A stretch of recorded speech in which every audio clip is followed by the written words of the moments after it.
उत्तर प्रदेश में 2000 करोड़ के coding cup syrup का तस्करी मामला सामने आया, जिसमें समाजवादी पार्टी की साठगांठ जुड़े होने के गंभीर आरोप लग रहे हैं।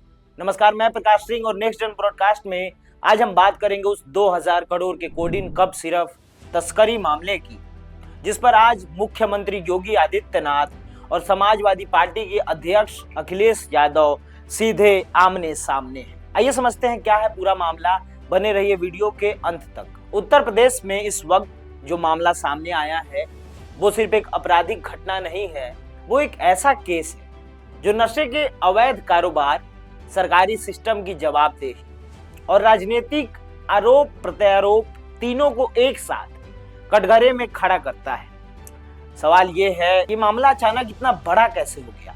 इसकी वजह है इस केस की गहराई और इसका दायरा। आइए जानते हैं कैसे शुरू हुआ ये पूरा मामला।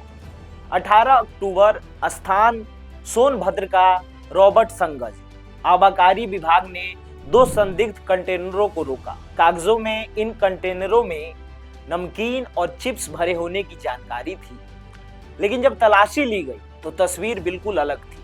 नमकीन के पैकेटों के नीचे छुपाई गई थी कोडिन कप सिरप की 11,967 बोतलें। यहीं से साफ हो गया कि मामला सिर्फ अवैध सप्लाई का नहीं, बल्कि एक संगठित तस्करी नेटवर्क का है। आइए अब जानते हैं कि इस मामले के मुख्य आरोपियों के नाम कैसे सामने आए। ड्राइवर से पूछताछ हुई, जांच आगे बढ़ी तो कड़ियां जुड़ती चली गई। गाजियाबाद, वसीम, आसिफ और आखिरकार जांच एजेंसियों के सामने आया एक नाम, शुभम जायसवाल। कौन है शुभम जायसवाल? जांच एजेंसियों के मुताबिक शुभम जायसवाल कभी एक सामान्य मेडिकल सप्लायर था, लेकिन कोरोना काल के दौरान जब कोडिन आधारित सिरप की मांग तेजी से बढ़ी, तभी उसने इस मांग को अवैध कारोबार में बदल दिया। जांच में सामने आया कि शुभम ने झारखंड के रांची में अपने पिता के नाम पर शैली ट्रेडर्स नाम की एक फर्म बनाई। कागजों में ये फर्म दवाओं के कारोबार से जुड़ी थी, लेकिन असल में इसका इस्तेमाल फर्जी बिलिंग, जाली लाइसेंस और सेल कंपनियों के जरिए तस्करी को वैध दिखाने के लिए किया जा रहा था। आखिर ये नेटवर्क कितना बड़ा था, आइए जानते हैं। हिमाचल प्रदेश की फैक्ट्रियों में कप सिरप खरीदा जाता, गाजियाबाद के गोदामों में स्टॉक किया जाता और फिर फर्जी दस्तावेजों के सहारे सप्लाई होती बिहार, पश्चिम बंगाल, नेपाल और बांग्लादेश बॉर्डर तक। जहां शराबबंदी है वहां नशे की मांग सबसे ज्यादा। यही वजह है कि कोडिन सिरप तेजी से एक नशे का विकल्प बन गया। आइए जानते हैं आखिर कोडिन क्यों बना इतना बड़ा खतरा। कोडिन एक नियंत्रित दवा है जिसका इस्तेमाल गंभीर खांसी के इलाज में होता है, लेकिन इस मामले में इसका इस्तेमाल हुआ नशे के लिए, युवाओं के लिए और कई मामले में ये जानलेवा साबित हुआ। जांच एजेंसियां इसे सिर्फ एक ड्रग केस नहीं बल्कि सार्वजनिक स्वास्थ्य का संकट मान रही है। शुभम जायसवाल अब कहां है? जैसे ही गाजियाबाद और वाराणसी में एफआईआर दर्ज हुई, शुभम जायसवाल और उसका साथी आसिफ देश से बाहर चले गए। खुफिया जानकारी के मुताबिक दोनों इस वक्त दुबई में हैं।